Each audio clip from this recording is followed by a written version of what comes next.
Hello all and welcome. The next 10 minutes are going to be devoted to a very important chapter in biology which is called as genetics. What exactly is genetics?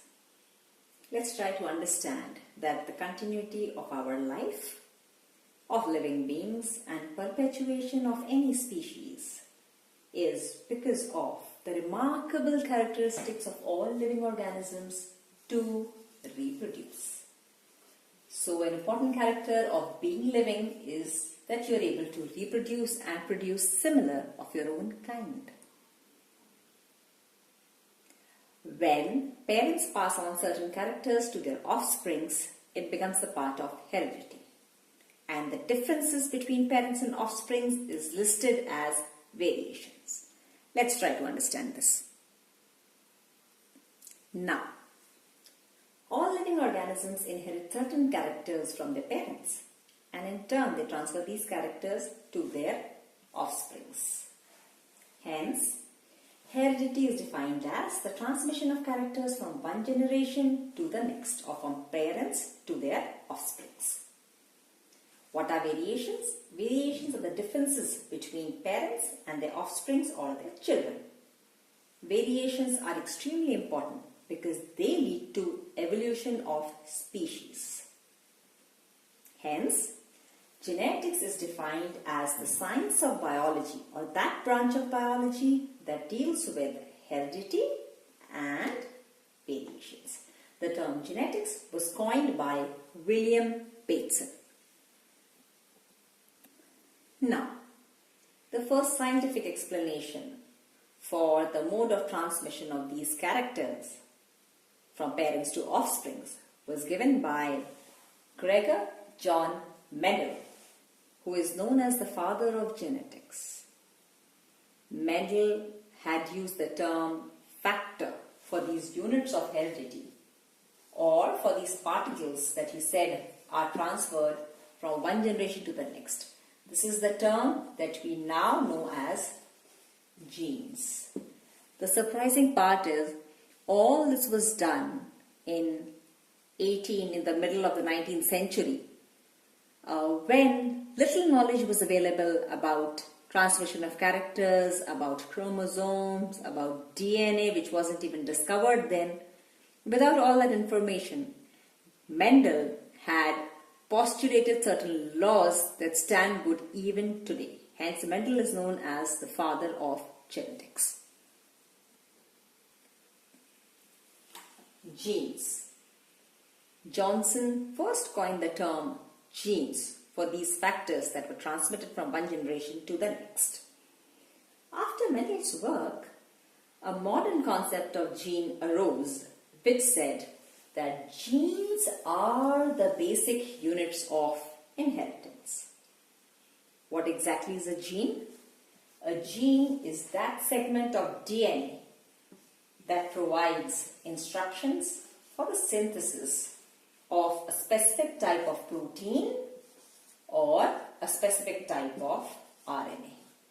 Essentially what that means is that a gene is a small segment of DNA that codes for a certain protein through messenger RNA.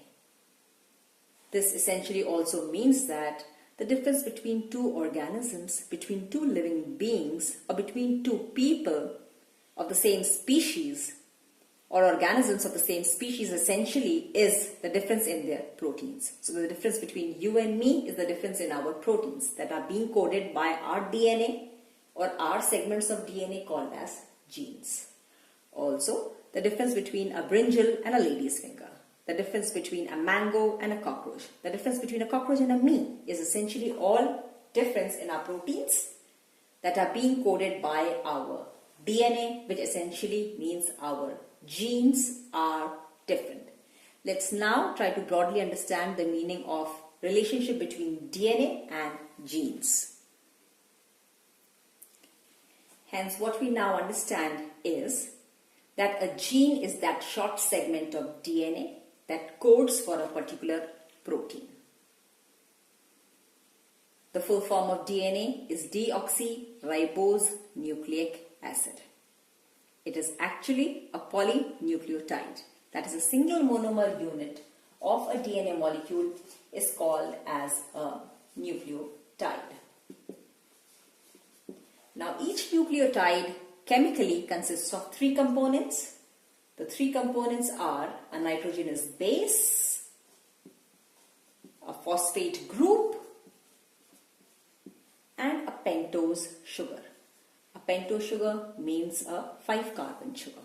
A hexose sugar would mean a 6-carbon sugar. But a nucleotide consists of a pentose sugar, which is a deoxyribose sugar. Hence, a nucleotide contains a nitrogenous base. Now, the nitrogenous bases that are found in DNA can be of two types, purines or pyrimidines. The second is a phosphate group, and the third is a deoxyribose sugar.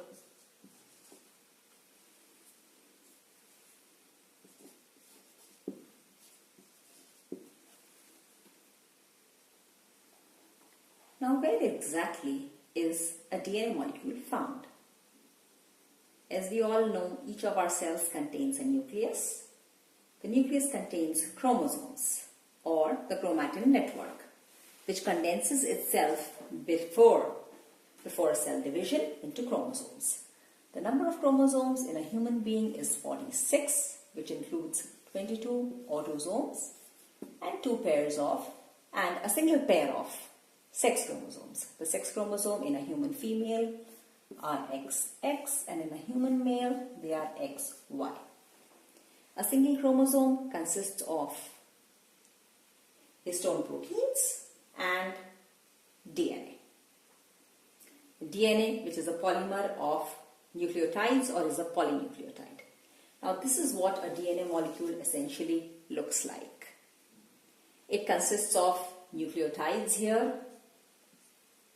It is a double helical structure which consists of two parallel strands that run parallel to each other, and they twist after about 10 rows of successive nucleotides, about 10 nucleotides.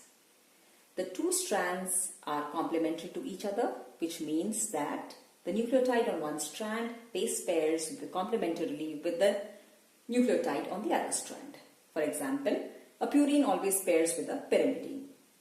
An adenine base always pairs with a thymine with 2 hydrogen bonds, and a cytosine always pairs with guanine with 3 hydrogen bonds. So the two strands are connected to each other by hydrogen bonds.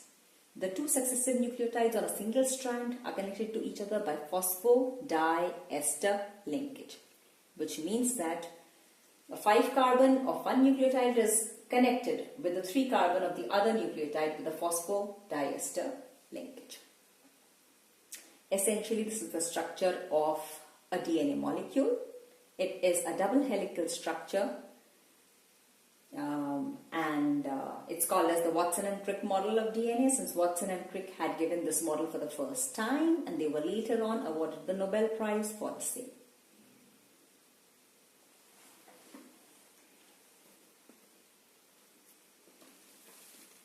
After Mendel's work, a new concept of genes arose, which gave rise to so much of work being done in the same field.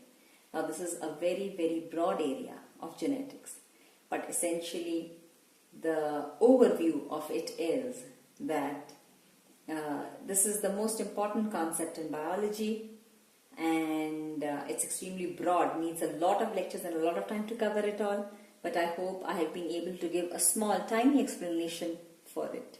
Thank you so much for hearing me out. Thanks a lot.